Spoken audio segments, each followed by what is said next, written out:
Warning, this video may be long because instead of doing quotes, I'm a loser and decided to do little scenes, sometimes not so little, because I am a Snape fan and I ship Snape and Lily to my dying day, and they're my favorites.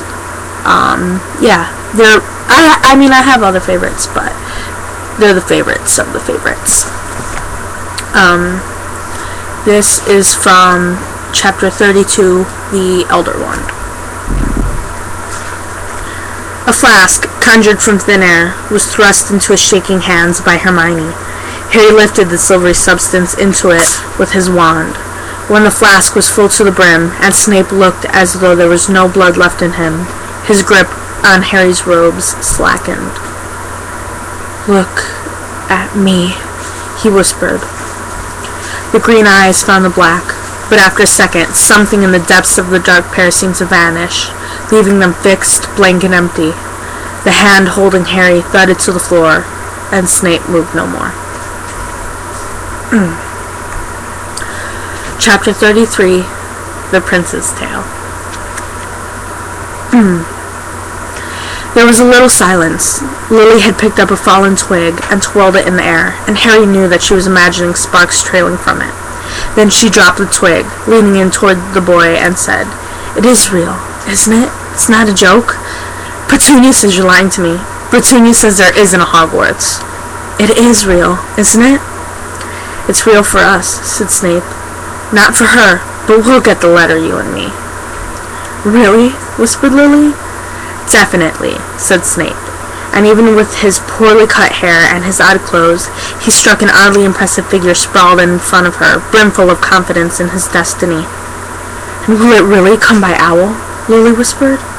"Normally," said Snape, "but you're Muggle-born, so someone from the school will have to come and explain to your parents." "Does it make a difference, being Muggle-born?" Snape hesitated. His black eyes, eager in the greenish gloom, moved over the pale face, the dark red hair. "No," he said. "It doesn't make any difference."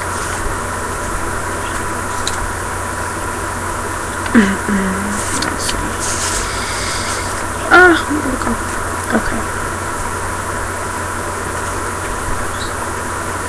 Snape's breathing was shallow. "Her boy survives," said Dumbledore.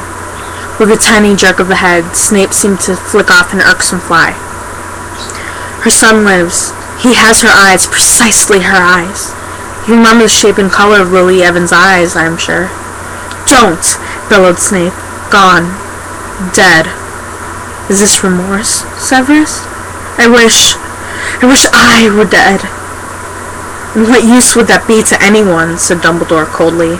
"If you loved Lily Evans, if you truly loved her, then your way forward is clear." Snape seemed to peer through a haze of pain, and Dumbledore's words appeared to take a long time to reach him.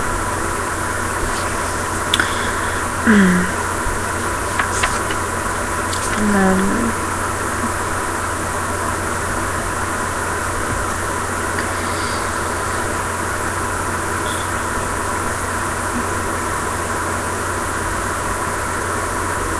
"I have spied for you and lied for you, put myself in mortal danger for you. Everything was supposed to keep Lily Potter's son safe. Now you tell me you have been raising him like a pig for slaughter? But this is touching, Severus," said Dumbledore seriously. "Have you grown to care for the boy, after all?" "For him?" shouted Snape. "Expecto Patronum!" From the tip of his wand burst a silver doe.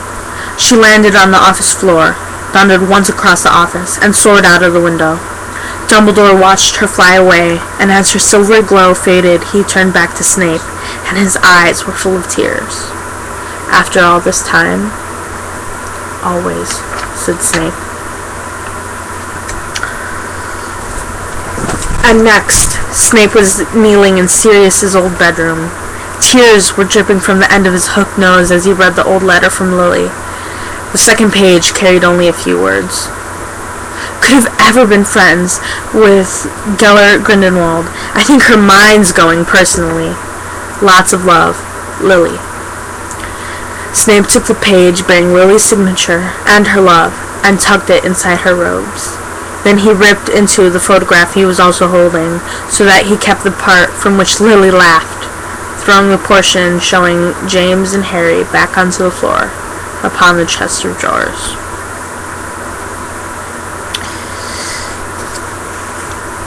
And then this personally breaks my heart.